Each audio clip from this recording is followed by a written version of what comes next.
വഴിനീളെ ഒരുപാട് ജനങ്ങൾ വളരെ നല്ല രീതിയിൽ ഞങ്ങൾക്ക് സ്വീകരണം നൽകി ഇങ്ങനെ കൈയൊക്കെ വീശി കാണിച്ച് വളരെ നല്ല ഒരു പ്രതികരണമാണ് അവരുടെ കയ്യിൽ നിന്ന് കിട്ടുന്നത്.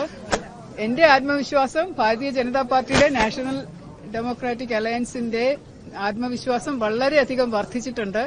ഞങ്ങൾ ഇക്കുറി എന്തായാലും 15 സീറ്റ് എന്നാണ് പ്രതീക്ഷ കേരളത്തിൽ. അതിൽ മുകളിൽ പോയാലേ ഉള്ളൂ. എന്തായാലും തിരുവനന്തപുരത്ത് മിനിമം 3, തിരുവനന്തപുരം സിറ്റിയിലെ കോർപ്പറേഷൻ അതിർത്തിയിലെ മിനിമം 3 അല്ലെങ്കിൽ മുഴുവനും 4 ഞങ്ങൾ തന്നെ പിടിച്ചെടുക്കും. നല്ല സ്ഥാനാർത്ഥികളാണ് നിൽക്കുന്നത്.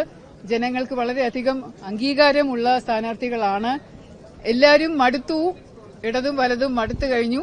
അപ്പോൾ ഇനി അവർ പറഞ്ഞുകൊണ്ടിരിക്കുന്ന അവരുടെ ഹൃദയ മന്ത്രം തന്നെ അതാണ്, മാറാത്തത് മാറും, കേരളം ഇനി വളരണം എന്നുള്ള ഒരു മന്ത്രത്തിൽ ഞങ്ങളും അതിനോടൊപ്പം നിൽക്കുകയാണ്.